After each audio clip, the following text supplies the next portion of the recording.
तो नहीं है। मैं तो इस बात का हूँ कि संगठन ना होना पार्टी का नुकसान होता है जी। और खाली प्रदेश लेवल पे नहीं, ब्लॉक लेवल पे, जिला लेवल पे मजबूत संगठन होना चाहिए ताकि पार्टी मजबूती हो।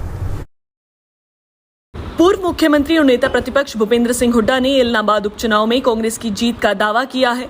हुड्डा आज गुरुग्राम में पूर्व मंत्री सुखबीर कटारिया के पौत्री होने पर परिवार को बधाई देने व पौत्री को आशीर्वाद देने पहुंचे थे। इस मौके पर पत्रकार वार्ता को संबोधित कर रहे थे। इस मौके पर उन्होंने आज कहा कि अपने 2 साल के कार्यकाल में बीजेपी जेजेपी सरकार ने घोटाले, किसान और आम जनता को परेशान करने के अलावा कुछ नहीं किया। गठबंधन सरकार हर मोर्चे पर विफल साबित हुई है। प्रदेश का हर वर्ग इस सरकार से परेशान है। हरियाणा के इलाहाबाद विधानसभा में हो रहे उपचुनाव में कांग्रेस प्रत्याशी की जीत सुनिश्चित है। भाजपा जजपा गठबंधन के प्रत्याशी और इनेलो प्रत्याशी अभय चौटाला के बीच दूसरे और तीसरे दिन लड़ाई चल रही है। ऐसा कहना है हरियाणा के पूर्व मुख्यमंत्री भूपेंद्र सिंह हुड्डा का।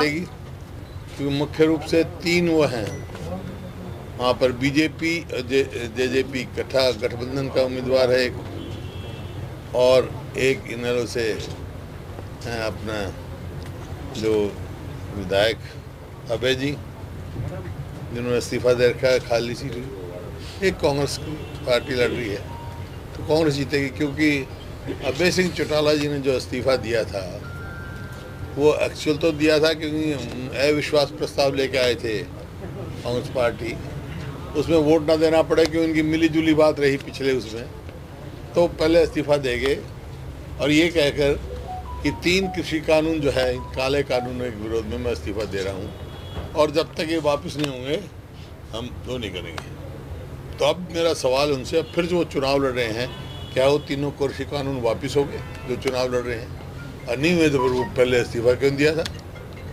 तो दूसरा जहाँ बीजेपी जेजेपी का सवाल है, वो पूरा प्रदेश जो है जो 2 साल में जो हमने देखा ये गठबंधन जो सरकार बनी, कोई इनका नीतिगत तो गठबंधन नहीं था, वो तो स्वार्थ का गठबंधन है, स्वार्थ का है। क्योंकि चुनाव से पहले आपने सुना होगा बीजेपी तो कहती थी हम 75 पार करेंगे और जेजेपी कहती थी इनको यमुना पार करो। अब दोनों यार बन गए क्यों? स्वार्थ में। अब दोनों इलाहाबाद उपचुनाव पर चर्चा के दौरान भूपेंद्र सिंह हुड्डा ने कहा कि बीजेपी जेजेपी गठबंधन को बेमेल गठबंधन बताते हुए उन्होंने कहा कि स्वार्थी लोग हैं। 2019 में विधानसभा चुनाव में पूर्व बीजेपी 75 पार के जवाब में उस जमुना पार भेजने का दावा करने वाली जेजेपी चुनाव के पश्चात सत्ता सुख भोगने के लिए उस बीजेपी की गोद में जा बैठी। इस प्रकार से जेजेपी ने मतदाताओं की पीठ में छुरा घोंपने का कार्य किया। ऐसे स्वार्थी लोग को इलाहाबाद की जनता किसी भी स्थिति में अपना वोट नहीं देगी। इनेलो प्रत्याशी अभय सिंह चौटाला के बारे में बोलते हुए उन्होंने कहा कि अभय चौटाला ने यह इस्तीफा केवल इसीलिए दिया था कि उन्हें कांग्रेस पार्टी द्वारा गठबंधन सरकार के खिलाफ विधानसभा में पेश किया जा सके, अविश्वास के प्रस्ताव के पक्ष में मतदान न करना पड़े। जिन 3 कृषि कानूनों का हवाला देकर अभय चौटाला ने अपना इस्तीफा दिया, वे 3 कानून अभी तक वापस नहीं हुए हैं। ऐसी स्थिति में अभय चौटाला कैसे चुनाव लड़ रहे हैं और उन्होंने अभी तक यह स्पष्ट भी नहीं किया कि यदि जनता उन्हें दोबारा से विधानसभा में भेज देती है तो इस बात की क्या गारंटी है कि वे दोबारा इस्तीफा नहीं देंगे।